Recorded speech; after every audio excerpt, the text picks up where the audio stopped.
Okay, good afternoon, everyone. I'd like to call the meeting of the Horseshoe Crab Management Board to order. My name is Eric Reed. I'm from Rhode Island, and this is my first opportunity to chair anything in this esteemed body. So I apologize in advance of Robert's Rules of Order, turned to Reed's Rules of Order, but I'm sorry about that. So, okay, with that, first, approval of the agenda.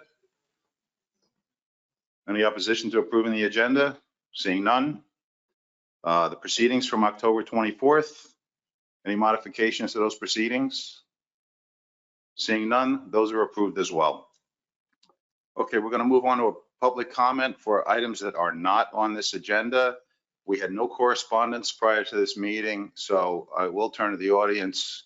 Is there any public comment? Yes, ma'am. Items that are not on the agenda, please.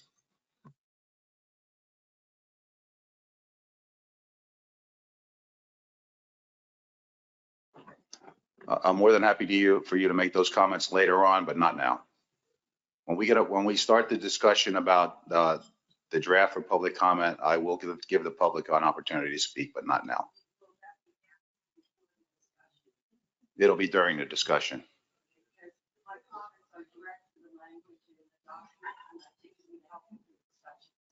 Okay, thank you. I'll be sure to call on you, but not now. Thank you. Anyone else? Okay, seeing none, let's get to our first piece of business today, which is consideration of approval of the draft addendum 9. And I will turn it over to Ms. Starks for the presentation. Thank you. Okay, thank you, Mr. Chair. So I will be giving an overview of draft addendum 9, which is again focusing on multi-year specifications for male-only harvest in the Delaware Bay region. So in my presentation, I'll give an overview of the draft addendum document, including the background on this addendum, the statement of the problem, a proposed timeline, and the draft management options, and then the next steps and board action for consideration today. So there have been a few major things leading up to this addendum. First, the ARM framework revision was adopted in 2022 through addendum 8, and that implemented changes to the ARM that were made through the 2021 revision. And that was also the first year that the ARM framework recommended a limited amount of female horseshoe crab harvest. So while the board was considering addendum 8, it did receive a lot of public comments expressing concern over that possibility of female harvest. And that led the commission to then hold a workshop in July of last year with the goal of bringing together the different stakeholder groups in the Delaware Bay region that have an interest in horseshoe crab and generate recommendations about the management objectives for the region in the horseshoe crab bait fishery. And at that workshop, one of the key consensus recommendations was that the board should pause female harvest while additional management changes regarding the ARM framework could be considered. And draft addendum 9 responds to the workshop recommendations by offering an interim solution that would allow the board to set multi-year specifications for male-only harvest. And this is in line with another recommendation from the workshop, which was that we should still use the ARM, but it removes the burden of making an annual management decision about whether or not to allow female harvest. And it also reduces the workload of the ARM subcommittee, and it opens up more time for them to consider those other changes to the management framework to better align with stakeholder values. So this is our current timeline for draft addendum 9. The board initiated this addendum in October, and since then the PDT has met a number of times and developed the draft addendum document. And today the board will consider approving that draft addendum document for public comment. And if it is approved today, the public comment and public hearings could occur in February and/or March, and the board could meet again in May to consider final approval of the addendum. So getting into the meat of the draft addendum, there are two issues that are addressed. The first is the issue of multi-year specifications for male-only harvest, and the second issue is related to seasonal harvest restrictions for the Delaware Bay region. So under issue 1, we have two main options. Option A is our status quo option, and option B is to allow multi-year specifications for male-only harvest for up to 3 years at a time. And with option B, there would also be 2 sub-options related to the use of the annual spawning sex ratio to manage male-only harvest. And the first of those sub-options would not incorporate the use of that spawning sex ratio, and the second would incorporate it as a factor in determining the male harvest limits. So our status quo option, option A, would mean no change to the process that we currently use to set specifications for the Delaware Bay region states. And Addendum 8 establishes the process, which is that the ARM framework annually provides a harvest recommendation to the board in the fall, and the board considers that in setting harvest limits for the following fishing year. And then under option B, this would add a new specifications tool to the toolbox that would allow the board to set multiple years of specifications for male-only harvest for the Delaware Bay region. So the board would be able to set specifications for up to 3 years at a time based on an ARM framework recommendation for the initial year.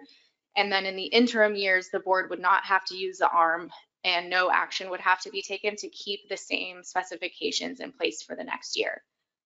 And as this option is written, the provision would sunset after 2031, meaning that unless the board initiates a new addendum to allow it, multi-year specifications would no longer be allowed after 2031. This flowchart is to help illustrate the process that we would be using under this proposed option B. So the first 3 boxes here reflect our typical annual process under Addendum 8. We start with the ARM subcommittee compiling all of the necessary data for the horseshoe crab and red knot abundance estimates, and then running the ARM framework for a harvest recommendation, which then gets reviewed by the Delaware Bay Ecosystem TC, and a recommendation is provided to the board for harvest specifications at the annual meeting. And then at that point, the board considers that ARM output and decides what harvest limits will be for the following year. So they have the option to go with the ARM output, which would likely include a limited amount of female harvest, or to set male only specifications. So if the board chooses to implement no female harvest, then the board can choose if it wants to set specifications for 1 year only, or for the next 2 years, or 3 years. So for this example, let's just say the board chooses to set multi-year specs for 3 years at 500,000 males. And what that would mean is that in the interim years, the board would not need to take action to establish specifications again until year 3 of that specifications. And in those interim years, the ARM committee would not run the ARM to provide a harvest recommendation to the board. And instead, the Delaware Bay Ecosystem TC and the board would only review the annual survey data for horseshoe crab and red knots. And I just want to note that in an interim year, when the ARM is not run, the TC could always recommend a change to the specifications if they felt it was warranted based on the survey data. But there is no need to change. If there's no need to change the specifications, then no action is required for that year, and the same male only specs would stay in place. And then once the last year of those specifications is reached, the ARM would need to provide a new harvest recommendation for subsequent fishing years. Right, so as I mentioned, with option B, we have 2 sub-options. And option B1 is no additional changes to the process I just described. And then option B2 would establish a management rule for male-only harvest to be reduced if the spawning sex ratio falls below 3 males to 1 female.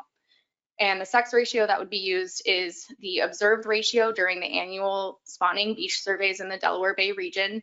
And these surveys are already an annual requirement, and the data are reviewed by the Delaware Bay Ecosystem TC every year. So no additional work would be needed to acquire that data.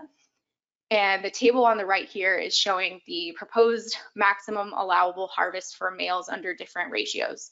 So you can see that if the ratio is greater than or equal to 3 to 1, then the maximum male harvest would remain at 500,000 males. And then as the ratio decreases down to 2 to 1, there's a proportional decrease to the maximum allowable male harvest. And below a 2 to 1 ratio, the male harvest maximum is 0, so no male harvest would be allowed. And the goal of this option is to have some protection in place even under a male only harvest scenario, and in years when the ARM is not being run. So the rationale behind the 3-to-1 ratio threshold is that male horseshoe crabs are not a limiting factor to horseshoe crab reproduction in the population unless there are fewer than 2 males per female. So the 3-to-1 ratio is actually more conservative than that. But the spawning sex ratio has never dropped below 3-to-1 for as long as we've been recording it. So in the past 5 years or so, it's been around 5-to-1. So the PDT felt that 3-to-1 would be an appropriate level at which to begin reducing male harvest if the spawning sex ratio was showing signs of decline. And the second issue in the addendum pertains to the seasonal harvest closure in the Delaware Bay region. So the first option under this issue would maintain our current closure, which is what was in Addendum 3. And the second option would reestablish the harvest closure, which is what was in place under Addenda 4 and 5. And I think it's easiest to understand these two options by explaining the context. So this is our background on the situation and our current situation. Addendum 3 was approved in 2004, and it created a peak spawning season closure for New Jersey, Delaware, and Maryland from May 1st through June 7th. And then in 2006, Addendum 4 changed that closure so that it would apply to directed harvest, and it would extend from January 1st through June 7th for New Jersey, Delaware, and Maryland. And it also prohibited landings of horseshoe crab from federal waters in Virginia during that period. And Addendum 5 and 6 maintained these seasonal closure provisions until the sunset date that was in that Addendum 6 of April 30th, 2013. And then Addendum 7 was adopted in 2012, but the season closure provisions weren't included in Addendum 7, and consequently, they were not included in Addendum 8. So because Addendum 6 expired, the FMP requirement reverted to the Addendum 3 closure period. So that's all harvest and landings prohibited from May 1st through June 7th inclusive. And that's where we are now. And because staff believes that the intention was for the January through June closure to remain in place for the Delaware Bay, based on looking back at old board minutes, these options included in the draft addendum are attempting to address this. Okay. So option A, again, would maintain the current closure, which is from Addendum 3, and that is that New Jersey, Delaware, and Maryland shall prohibit the harvest and landing of horseshoe crabs for bait from May 1st through June 7th inclusive. And option B would reestablish the closure in Addenda 4 through 6, and that would prohibit the directed harvest and landing of all horseshoe crabs in New Jersey, Delaware, and Maryland from January 1st through June 7th, and would also prohibit the landing of horseshoe crabs in Virginia from federal waters from January 1st through June 7th. And this is what staff believes is in line with the board's intent at the time Addendum 7 was approved. So that's all of the options in the draft addendum, and our next step today would be for the board to consider draft addendum 9 for public comment. And if it is approved today, then we could hold public hearings again late February, early March, and the board could consider the final approval of the addendum in May. And so with that, these are the two things the board could consider today, and that's to specify any changes to the document before releasing it for comment, and then consider approval of the addendum for public comment. And I can take any questions. Thank you, Ms. Starks. Okay, before we get into comments and talking about the addendum, let's see if there's any questions at this point. Any questions? Yes, ma'am. Ms. Langill. Thank you, Mr. Chair. Thank you, Caitlin, for that presentation. My question is on section 3.2, issue 2, the seasonal harvest restrictions and the consistency of language used. So right now in describing the current seasonal harvest restriction, it's specific to bait, and under option A, it's also specific to bait. But option B, it's all directed harvest of all horseshoe crabs. Should that also be specific to bait? Thank you. I believe that it is the intention that it was focused on bait harvest, given that biomedical, for example, is not considered harvest. So in this case, I think we would just be looking at harvest for bait, directed harvest for bait. Also, anybody else with a question? Okay, very good. So let's move on to see if we have any modifications to draft addendum 9 for public comment. Mr. Clark. Thank you, Mr. Chair. Thank you for the presentation, Caitlin. I just, as you know, I had a couple of minor changes I would like to request be done to the document. The first one is in paragraph 3 of option B. It's the last sentence in that paragraph that, let me see, here it is. Where's that? Okay, it's the one that says, if there were concern that the established specifications would be likely to negatively affect the population of horseshoe crabs and/or red knots, then the board could take voluntary action to change the harvest limits for the following year. I'd just like to strike that sentence. I mean, it does reflect reality, but the way it's worded is so vague and open-ended. I'm just afraid that it would be something that could cause there to be concern raised all the time by certain groups that raise concern all the time anyhow, but make them feel like that this is the type of wording in the document itself that would give that more weight than it would have otherwise. So that was my reason for wanting that removed from the document. Anybody have any feelings about Mr. Clark's desire? Seeing none, can we make that happen without? Yeah, there's no objections at this point, so that consider it done, Mr. Clark. And then I just asked, actually, this is the text that Caitlin, you wrote this up, which I would like to see added to the end of the option, because just to clarify that the document allows for the 3-year specifications. After the first 3 years, the arm will be run. And at that time, even though it's clear to many people on the board, just so everybody's clear on the fact that after the arm is run, let's say we do set specs for 3 years, at the end of the 3 years and the arm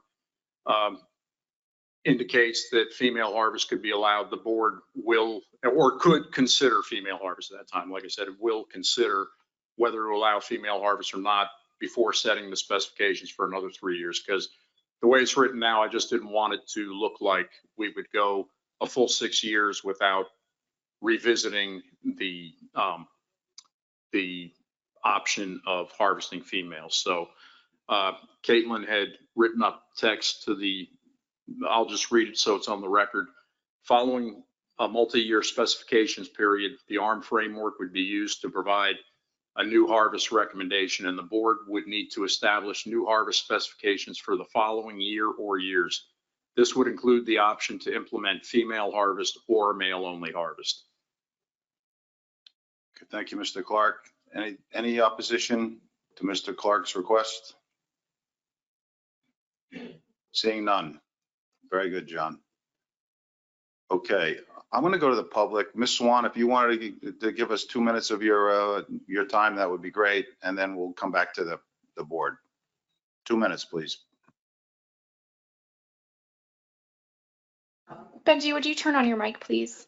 I thought it was on. Oh, now it is. And actually, Mr. Clark made my comments last. I was concerned about the one sentence that said there was, if there was a concern that the board could take voluntary action. That was taken out. So that was one of my comments. The other was if this male only specification could go on for 6 years, and he covered that as well. My other comments have to do with the paragraph on page 5, and you can follow along if you like, but I just want to confirm that if the multi-year specification package is adopted, that the current surveys and studies will be conducted yearly, and they also will have a review a review process as well. I wanted to make sure that that would happen. That will happen. Yes, so all the studies will continue. That would be the Virginia Tech, the New Jersey and Delaware surveys, the red knot, mark and recapture, the aerial count. It would be all the surveys that are current. Okay, that's helpful. The other concern I had was that the sentence below on page 5, it talks about there will be no more population estimates. That was never discussed when we talked about this male-only harvest specification. I have a real problem with that, and I think male estimates are so essential, and so that I would like something done with that. Ms. Starks. Thanks. Just to respond to that last part. So the development of the population estimate for horseshoe crab involves the use of the catch multiple survey analysis model. And that is a big lift for our staff. And so that was one of the pieces where we were hoping to reduce the workload of the ARM subcommittee so they can focus on these other tasks at hand. Like I think hopefully I'm clear in the document, the surveys that go into that catch multiple survey analysis model to come up with an estimate of the population, those are still going to be completed. So we are going to be seeing the trends in the Virginia Tech trawl survey, for example, which will give us an indication of trends in abundance. That's one of the main sources of data that go into that population estimate. So will you be taking out that population estimate out of the wording of the sentence then? It's on page 5. It's the second sentence, meaning the board would not review a new horseshoe crab population estimate nor an ARM framework recommendation. That still is correct because the population estimate is from the CMSA model and that is not going to be run on an annual basis. So there's going to be no population estimate there. So just to clarify, and maybe we chat about these offline afterwards, but the Virginia Tech trawl survey produces a swept area abundance estimate. Yes. That's an index of abundance. It's not necessarily our population estimate for horseshoe crabs. So that's a little bothersome to me. So maybe you can discuss that among yourselves, because even if the Virginia Tech, if it's a catch swept, then it could still be turned into somewhat of a population estimate. And I think that that's an important number that we need every year. And I think without it, that the management of the horseshoe crab suffers. And Ms. Swan, thank you very much for your comments, and we look forward to your comments on the public hearing document. I just have 2 more quick ones. Under the option of the status quo, I would like you to put that the board can still opt to have, choose a more conservative level, that they don't have to go strictly by, the harvest recommendations. And then just a second one, that even if we did run the ARM every year, that we would still be working on making changes to that ARM model. Okay, Thank you. Thank you, Ms. Swan. Certainly the board can ask for those changes if they so desire. Anybody else in the public? Anybody online? Seeing none. Back to the board. Any additional modifications? Ms. Kennedy. Yes, I would like to add a new issue to the addendum, and it is specifically regarding the harvest caps for Maryland and Virginia that were established in Addendum 8. We would like, I can read it into the record and then give you the justification for it. I'd like to move to add a new issue to draft Addendum 9 regarding the harvest caps for Maryland and Virginia established by Addendum 8. The issue would include the following set of proposed options. Option A would be status quo. There'd be no change to the current harvest caps for Maryland and Virginia. And option B would allow the harvest caps for Maryland and Virginia to not apply whenever male-only harvest specifications are implemented. The caps would only apply when harvest specifications include female harvest.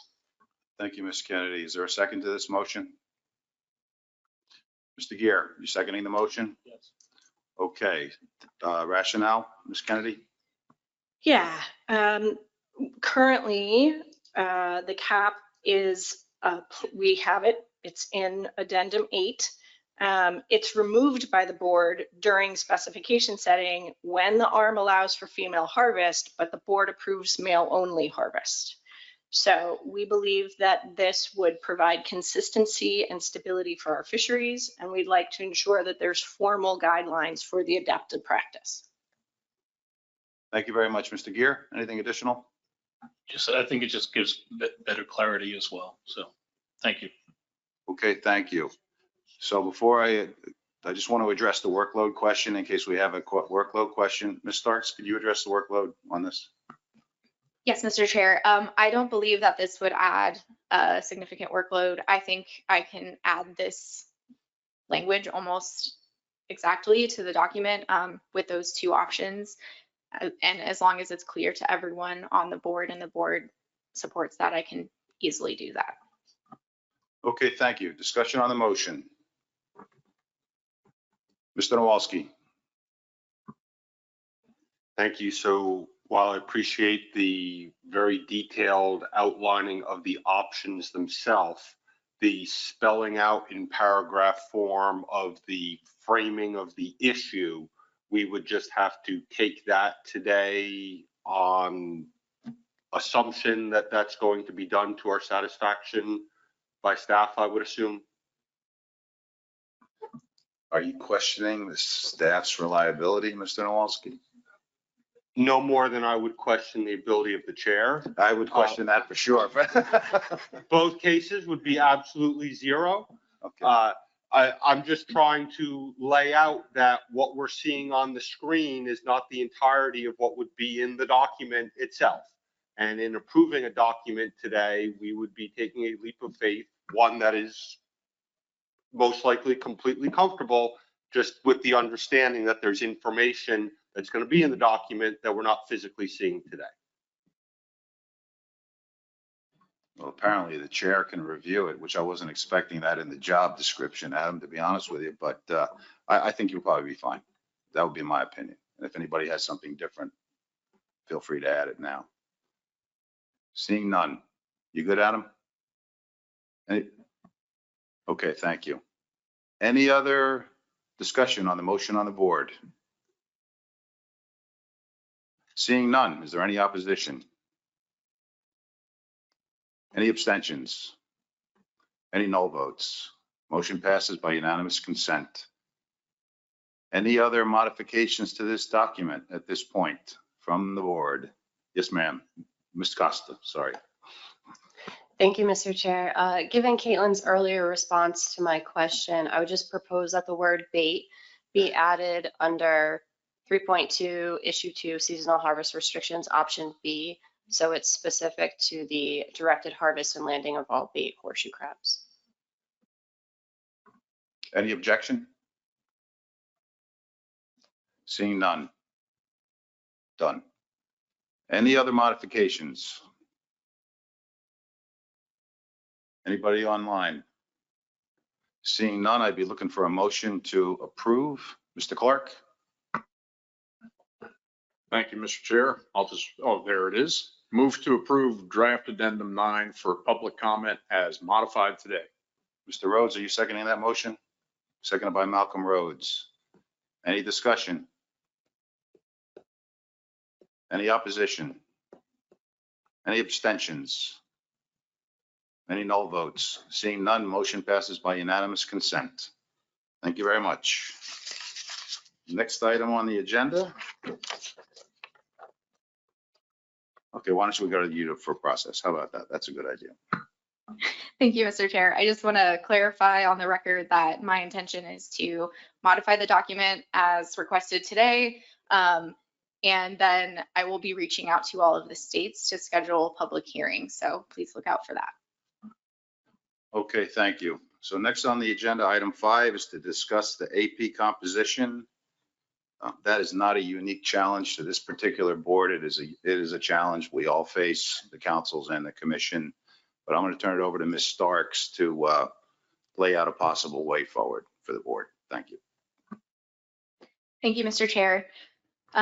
So I just have a few slides with some context and additional background to start off the discussion.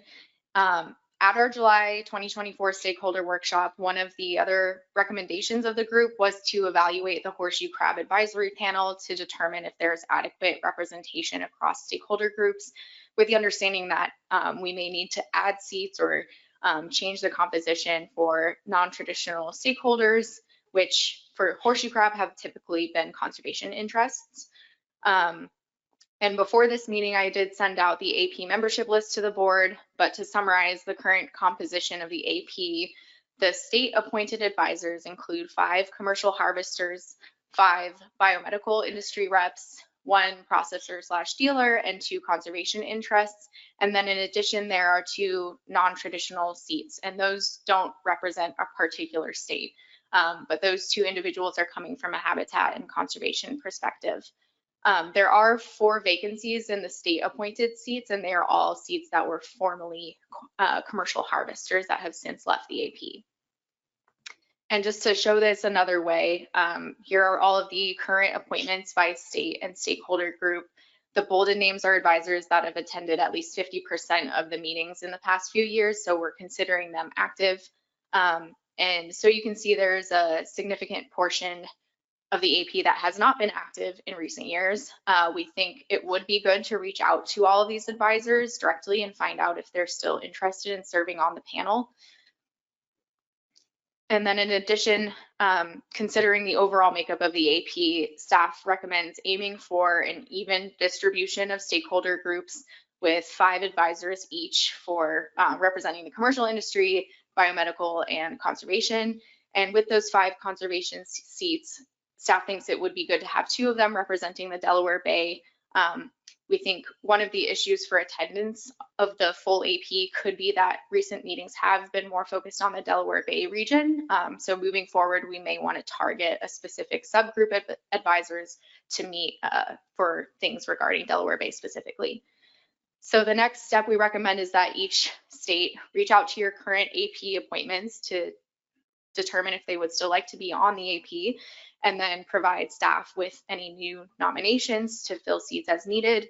And once we get those nominations from the states, the board can approve those at the following next meeting in May, and we can go from there to see if we need to fill any gaps. And at that point, we could consider an open solicitation process if we need to. But to make this timeline work, I think it would be helpful to get these nominations from the states by the end of March. And so I'm just looking for the board to provide some input on this proposed process today. Okay, thank you. Ms. Berger, would you like to add anything? Very good. Okay, input from the board. Mr. Clark and then Mr. Semino. Just a question right here. Is there any difference between non-traditional and conservation? And if not, wouldn't that weight the board more toward, well, I guess there's commercial, biomed, and then conservation and non-traditional are considered 2 different groups here, but are they one and the same? Ms. Berger. So when we first went about developing or establishing the AP, some states felt the need to, instead of appointing a commercial person, appoint someone who represented conservation. And so that's how they did it. When we sent out the solicitation for the non-traditional, the primary conservation group we were targeting was shorebird interests, so that those interests could be represented on the AP. So the state appointed were larger conservation for horseshoe crab and shorebird, and the non-traditional were more shorebird targeted. All set, John? Mr. Semino. Yeah, since this is a recommendation, I support where this is going. I did have one question. Looking at New Jersey's members, AP members, One is a commercial representative that I thought was actually brought forward by Maryland as a Maryland rep. And that would be Sam Martin. Without drilling down into the nomination, I can look at that and get back to you. Thanks. Ms. Kennedy? Sam is initially from Maryland, but I believe his facility and where he does most of his horseshoe crab work, both for bait and biomedical, I believe is in New Jersey currently. All set, Joe? Any other discussion? Ms. Costa? Yeah, just a clarifying question. In addition to the states reaching out to current members, would that also include states soliciting new members to fill vacancies? Yes, if a state has a vacancy currently that you want to go ahead and fill, you'll want to just provide that nomination to the board for consideration at the next meeting. Okay, any more discussion on the recommendations? Are we good with the path forward? Is there any problem? Any opposition to the recommendations Ms. Starks has put forward? Seeing none. Caitlin, you're good to go. That brings us to our last agenda item, which is to elect the vice chair. Mr. Gear. Thank you, Mr. Chairman. I move to elect Carrie Kennedy as vice chair. Do we have a second for that motion? Mr. Clark, you seconding that motion? Discussion on the motion. Seeing none. Any opposition? Null or abstentions? Seeing none. Congratulations and condolences, Ms. Kennedy. We'll see you next time. Thank Is you. there any other business to come before this board today? Well, thank you very much. Appreciate your efficiency. And I'd like to thank Ms. Starks and the rest of the staff for getting this document ready to go out to the public. And we'll look forward to seeing you next time. The meeting is adjourned until 1:30. 1:30. Thank you very much. Start cyanids at 1:30. 1:30. Signage at 1:30. Correct.